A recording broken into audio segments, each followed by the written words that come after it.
My name is Elena Lee. This is speech 4, my practice speech, and it's over Eddie Murphy.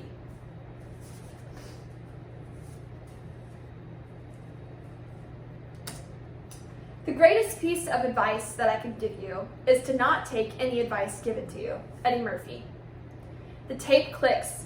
It's time, says my dad, grinning from the passenger seat. We are on our annual family road trip, and Eddie Murphy's Delirious has just started playing over the radio. My brother's headphones pop out of his ears, and I sit up in my seat. We may have heard this tape 100 times, but it's just as funny as the first time we heard it. And yes, we can repeat every single word. Eddie, your comedy is timeless. It's one of a kind. You have influenced many of the greats and brought a smile and touched the hearts of many people of all different ages across the earth. Eddie began his stand-up career at a young age. In 1987, Eddie released Delirious. Delirious is described as the most famous stand-up comedy special of all time by The Guardian. Eddie overcame many challenges as a kid, and he had a very challenging childhood. Hello Magazine describes him as a kid who overcame much in a tough upbringing just to bring joy to others. Eddie's talent is apparent. You could look at the long list of awards that have been awarded in his name, such as the Golden Globe Award, or you could just simply watch one of his best comedy specials of all time. Delirious was the first comedy special of its kind. To Eddie Murphy, it brought great success, and soon after, he produced Eddie Murphy Raw, which grossed around $50 million at the box office, which is very impressive for a comedy special. Eddie's unique delivery style is something that the comedy world will always be grateful for. Stand-up was forever changed by Eddie Murphy's performances, which brought constant laughter, constant jokes, and constant excitement to the audience who were watching it. According to TheDelight.com, Dave Chappelle and Chris Rock were both inspired by Eddie Murphy's performance and delivery of his jokes. Because of Eddie's vision for comedy, we have years of laughter guaranteed, as many more comedians are inspired by Eddie Murphy's delivery style and the comedy that he shares. Eddie's hard work has opened many doors for other comedians to find their own success. Not only has Eddie induced fits of laughter for many people of all ages across the world, he has touched the lives of many with his various movies.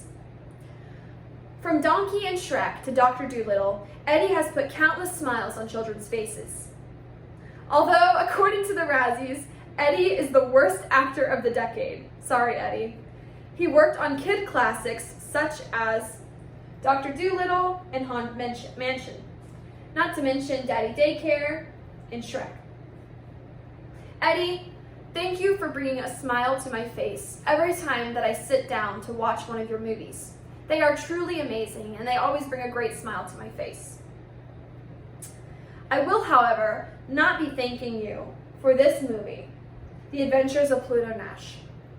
That movie was actually awful. I don't know what you were doing. Eddie, you are a pioneer for comedy. You have inspired many of the greats, and inspired many of the people who will soon be greats. You have a successful career in stand-up and have brought smiles to the faces of many different people across the earth. That makes you a legend. Thank you for your dedication and your hard work in this industry.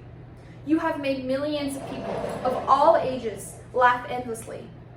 I'd like to thank you and end this speech with a quote of yours that I find truly touching. If you're an artist for a long time, at some point it stops being a performance. I do not perform anymore. I reveal myself to the audience. Now you know me. It's not a show, no mo. Thank you, Eddie Murphy, for everything that you have done for the comedy world. Okay, and I can now take any questions.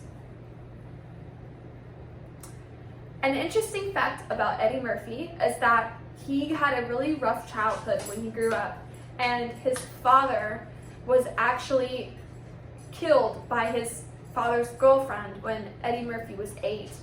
But he overcame all of this horror throughout his childhood, and grew to be an amazing young man who took an interest in comedy. He started when he was in his teen years doing stand-up and grew his platform from that point on. Thank you.